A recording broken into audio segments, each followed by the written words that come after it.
Moi, je suis Jean-Pierre Gagnon. On est la ferme Springbrook, puis on élève la meilleure viande qu'on connaît. C'est vraiment ça qu'on fait ici. On élève du bœuf, du poulet, du porc, de la dinde, des œufs. N'importe quelle viande que tu peux élever dans la province, on essaye. Puis on essaye de faire le mieux qu'on sait comment aujourd'hui. Si il y a une meilleure manière la semaine prochaine, je la ferai celle-là aussi. C'est vraiment ça qu'on fait. On est aux côtés de Kent. On aime vivre dans la campagne, puis on amène la campagne à la ville. Hein, Charles? Ma fille m'avait demandé d'aller à l'école pour parler de ma carrière, c'est la journée de la carrière. Puis on avait demandé la question, moi j'avais demandé la question aux élèves, j'avais amené 2 petits poussins parce qu'on élève aussi du poulet. Et puis ils n'avaient pas fait la relation entre les deux parce que je les ai demandé, c'est jusque les poitrines de poulet, puis les steaks de porc, tout ça vient d'eux. Puis tous les élèves, à part de une, m'avaient tous dit c'était la Coop ou c'était Sobeys ou c'était Superstore. Puis il y en avait ma petite fille, puis une autre petite fille qui avait accès à ses grands-parents qui avaient des animaux, qui savaient que c'était pas nécessairement vrai ça, mais ça vient de la ferme. Tous les produits de viande, je vous explique que tous les produits de viande viennent de la ferme, ça vient d'un animal. Puis là, il y avait une petite fille qui dit, ah non, elle dit, ah, ça vient de derrière la porte de le cooler de viande. Elle dit, il y a un monsieur qui sort avec des paquets, puis j'ai dit, ouais, tu crois que ça vient? Elle dit, ouais. Elle dit, il doit pousser un piton, puis là, la poitrine de poulet t'aime, puis là, elle le met dans un paquet, puis il l'amène dehors. J'ai dit, non, c'est pas de même, ça se passe. Ça vient tout des animaux, ça. Mais c'était extraordinaire de voir le concept de nourriture était si éloigné qu'on ne savait même pas que la viande vient d'un animal. Je me demande toujours si ils savent ce qu'il y a bien dans une loaf de pain.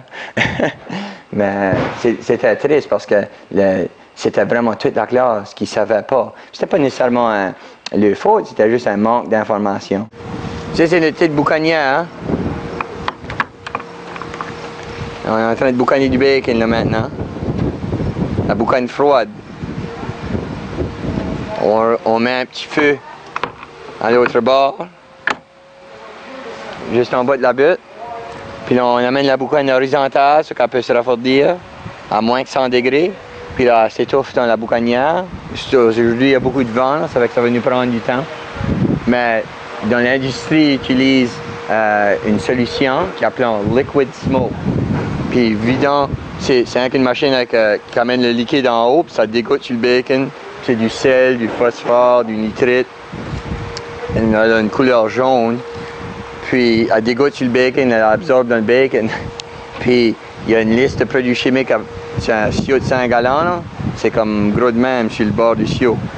Puis nous autres, c'est seulement que du sel non iodisé, du sucre brun, de l'eau, d'une petite saumure, juste pour un petit 6 à 8 heures. Puis là, dans la boucanière pour un autre 6 à 8 heures.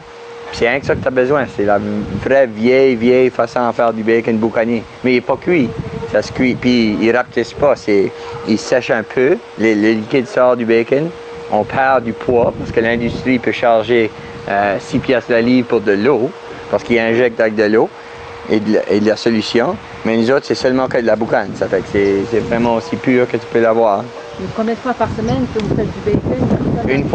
Une fois par semaine. À toutes les semaines, on fait le bacon de la semaine d'avant. Puis on le ramène au marché. On fait seulement que 2 parts par semaine. Ça fait qu'on fait 4 morceaux de bacon tout dans un morceau. Puis on l'amène une fois fini le boucanier, on le met dans le refroidissement. Puis après ça, on le tranche tout en slice. On le met dans des paquets, puis on le va au marché comme du vrai bacon.